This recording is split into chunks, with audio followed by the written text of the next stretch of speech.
And finally, interesting news from the world of science. Remember last year when Mark McGwire hit his home run record? It was reported widely that he used this, I guess it's called a steroid, androstenedione. Well, now they've done studies on this substance and said, you know what, it doesn't build muscles, but it will give you breasts. For men. And Mark McGwire today would not answer questions from reporters, and he also sent back the roses sent by Marv Albert. Okay. Thank you for coming, and let's meet our panel. She is the co-founder of the Women's Petition for the President's Resignation, Cindy Mosteller. Cindy, okay, hey. How are you, sweetie? Good to see you. She's a feminist icon and the author of The Female Eunuch. Her new book is there it is, The Whole Woman, Germaine Greer. Germaine Greer. Hey, how are you? Nice to meet you. Thank you for coming on our show. His band is Ben Folds. 5 his new CD, his own autobiography of Reinhold Messner. He's Ben Folds. Yes, sir. How are you, sir? Good to meet you. He's a TV star and Broadway actor. He's my friend, and his new book is How Men Have Babies. Alan Thicke, ladies and gentlemen. Alan, how are you? Thank you. Yes. Well, it's good to be back, and a lot of stuff happened while we were off. One of them is that Hillary Clinton is apparently definitely in, because they announced the exploratory committee, and you know when they start that BS. Okay. My question is, because we have Germaine Greer, one of the great feminists of all time, one of the leading icons, what does it say that this...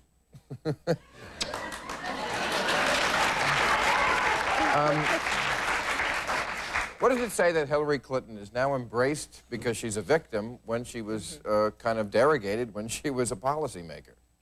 What does that say about the cause and where it's gone, and did it go anywhere? Look, I don't get it, actually. I find it absolutely nauseating that now Clinton can't keep his hands off her. Every time they appear in public, he's pawing her, pushing her around as if she was a supermarket trolley. And you think, hey, now, just hang on a minute, you know. I haven't noticed that. He's pushing her away, I thought. But haven't you know, they Clinton hold is hands pawing and they her smirk at in each public? other. Yeah, they're always in physical contact. It is heave-making, don't you think? I agree. Absolutely heave-making. I agree. I mean, you know as well as I do, the man is terrified of her. Absolutely terrified of her. Well, maybe he's holding her hand so she won't hit him. You know, I mean, we've all done that with a chick. That kind of, honey, wait till we get home. It's like an award show. She's a carpetbagger. He's got rug burn there, shaking it.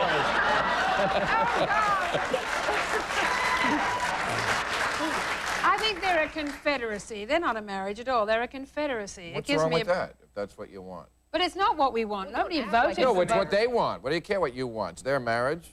Well, they can go off and do it. She doesn't have to run for the Senate. I haven't noticed this big public display of affection between them. You mean like hand on the leg and tongue? hand-holding, and hand on the shoulder, all of this stuff. Haven't you seen them do that? I enjoyed it, thank you. Oh. Yeah. That's because I'm a total stranger.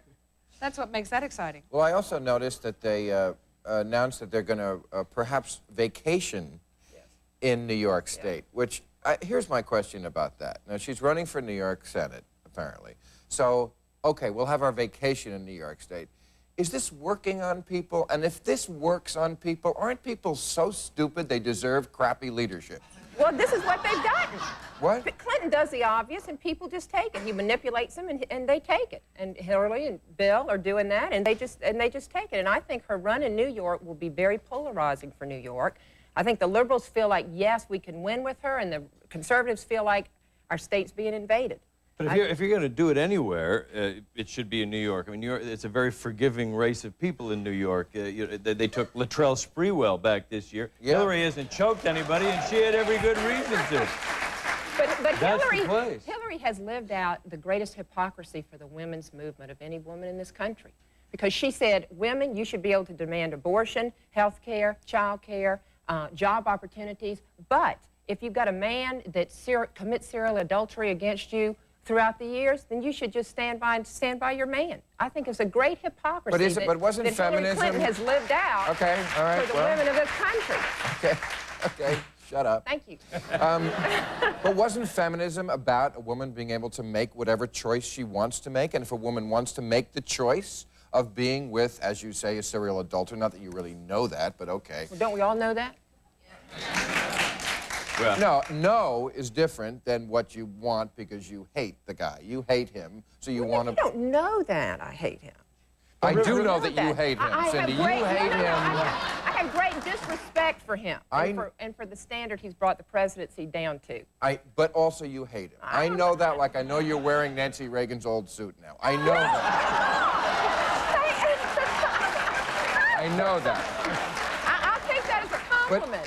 Okay, but if that's what she wants, isn't that what feminism should be about? Doing whatever the woman wants. I think so. I mean, the motto is, if you can make it there, you make it anywhere. Bill's already made it everywhere. She's just trying to catch up. if that's her choice, okay. That's her choice. All right, we'll take a commercial. I remember we have to do that.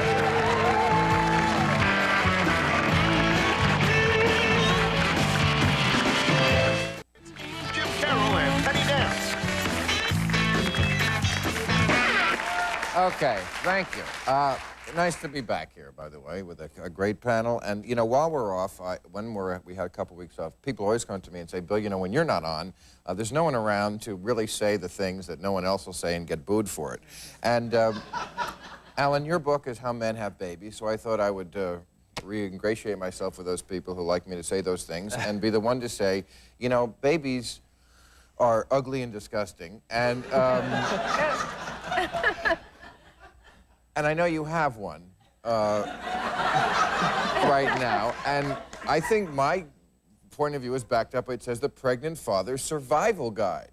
Now, why do you need a survival guide if they're not ugly and disgusting? Well, in fact, one of my favorite lines from the book is a quote from you, which says, "You know you're not ready to have babies when you already have girlfriends who call you daddy." Yeah. And I think.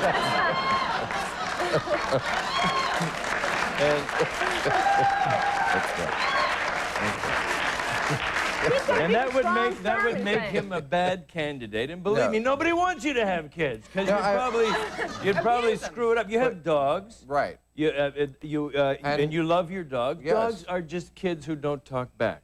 So if you make that jump, Ben is going to have twins in another month. I don't mean to get all mushy on you, but. No, but that's what a baby does. It gets all mushy on you. Well, that's part of what happens.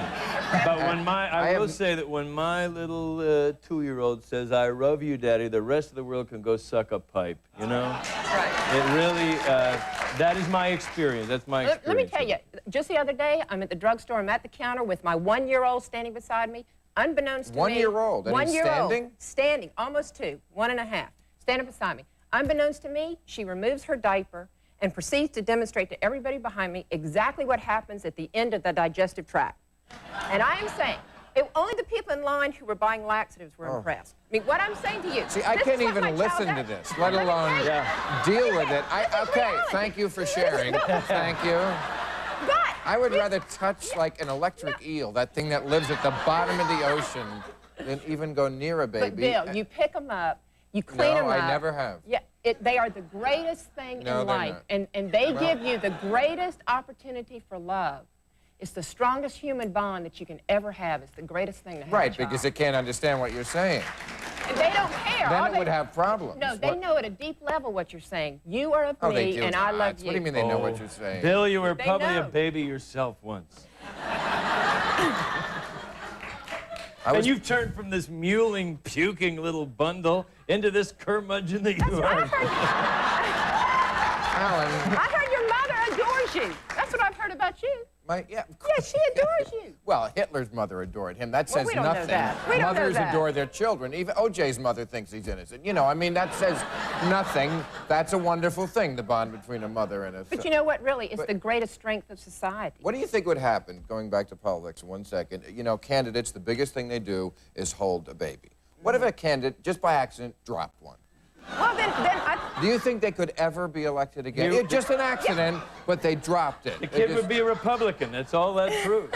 He'd be tough. Do you think it could ever recover from Let me that? tell you something. I mean, it kind of brings up a hypocritical point, is that you'd have a problem if a candidate drops one, but if a candidate promotes the killing of an unborn child up until the 9th month, Cindy, then that's okay. Thank God we got back to that issue. Oh, we got to take a commercial? Okay, we'll take a commercial.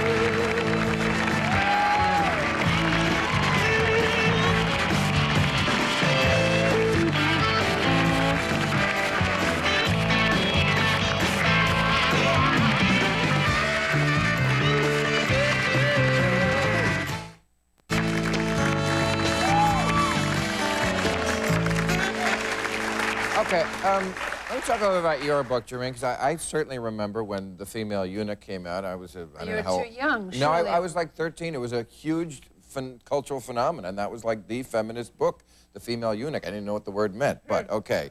Female, not eunuch. I knew that. I was going to say, yeah. And it's interesting that that was the name of the book, because in this one you talk about something we've talked about on the show, not really a funny thing, female genital mutilation, and you're rather soft on it. I think we're going to agree on this, because you seem to say that, you know, if a different culture, and by the way, this is mostly in Africa, where this happens, where they do this to women, it's really to prevent them from having sexual pleasure, so they don't cheat on their husbands or whatever. And you say it must be supported against this, but the point of refusing, not to the point of refusing to consider different priorities and cultural norms. And I've always taken the position on this show that, you know what, you could say cultural differences, but you know what, you're just primitive, and you really should cut it out. That's right. But that's like babies being disgusting. I mean, it's a purely subjective position. Look, my argument is not that I really love female genital mutilation and think it should be widely practiced, but that it's rather curious that we criminalize a kind of female genital mutilation that happens far from our own country, about which we know very little. We have no idea actually why it's done, and we even have a very unclear idea of what is done. But the kind of mutilations that happen within our own society, whether they're normalization surgery for newborns. Well, for example, we trim outsized clitorises in newborns if we think they're likely to prove an embarrassment, which is kind of idiotic because most kids grow into their genitals anyway. We also do things like, a thing I learned about today, which sounds really groovy, is vaginal rejuvenation surgery, where you can have your vagina fattened up again so it feels cushiony. Actually, I think it's to make it feel more like a rectum, is my private Does insurance cover that? I really... But then the other thing, the other thing Hey, lady, you've got some interesting theories. What I think is really unfortunate... I guess you have to read the whole book, folks. You know, when you digest it in just pill form. Yeah. Oh, Germaine, put your arm around me again.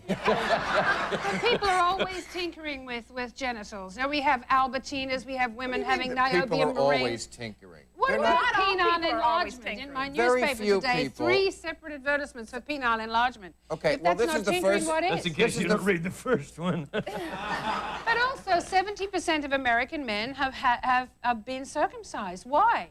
They're not Jews or Muslims. What on earth do they think? Well, they think it's a sanitary. They think it's it's wrong. It's that simple. No, I don't think you can put that kind of moral judgment on circumcision. But it's not healthy. It's got nothing to do with the health. I've never heard any valid argument that it's not healthy. But I think what is wrong is if men or even women deny women the body parts that would enable them to have sexual pleasure. Right. I do think that is wrong. But it's much circumcision more complicated is than not. that. It's not fair to make an analogy between circumcision, which we do in this country, To newborns without their consent. That's right. Right, Alan. Newborns. Did you do it to your Hey, I didn't take him to a Benihana chef or anything. We did it with a professional, a trained person did this. I know, but it's not the same as doing this to a young women. There's like 120 million women in the world have suffered this female genital mutilation. Some form of modification to the genitals, but they're not all the She's same. including hysterectomies and episiotomies, I think, in that, aren't you? Well, No, that's not my figure. That's the UN figure about FGM. But if I include unnecessary hysterectomies and unnecessary cesarean sections and episiotomies carried out at various stages during labor, we end up with a pretty interesting galaxy of mutilations in our own culture. What I'm saying is we should it's address not the same in needs. our culture as what they're doing over there. No, it's not in the Africa. same. Well, I That's mean, right. so The where do goal you is draw totally the different. line? I mean, think what what about you- virgin sacrifice? Is that okay, just because it's their culture? To say, well, you know, you sacrifice virgins, that's what you do. Throw them in the volcano, go ahead. The point, no, But Bill, you know what Bill's really saying is that you can't be totally pro-choice with regards to culture, that some things are not right, no matter where they're found. Well, and I think I have denying... always had the utmost respect and affection for female genitalia, but I do think that You're a big man, Alan. the practice is abhorrent. But there are, you know, Western civilization has managed to impose standards about religious practices in other in New Guinea, for instance, where there were tribal headhunters and head shrinking. I watched the Discovery Channel. I know that we managed to replace that religious practice by some other things. Maybe we could teach these people how to play bingo. There could be some, Right. you know, you can influence other cultures, religious practices or otherwise. What is really interesting about this is that in most of these countries, the practice is already illegal and has been for 50 years. If people continue to practice it under proscription at risk of persecution, it means it has some cultural value for them. All I'm saying is, if we criminalize it... cultural value, because very often the males, it's got nothing to do with the males. Oh, of course it does. They don't do it. The women do it, and half the time the men are not even sure what's been done. Why are the women doing it? We don't even know. Why don't we ask them instead of telling them? We have asked them. We do know. We don't ask them. We tell them. What I understand is they say just because my generations before me did it. Right. And I just wish that women around the world would have the freedom to know that they could experience their sexual potential. The thing is the men in those civilizations that are telling the women what to tell each other? No, it's Talk not about true. growing pains, Alan. This is... No, that's growing All right. pains. We have to take a break. We'll be right back.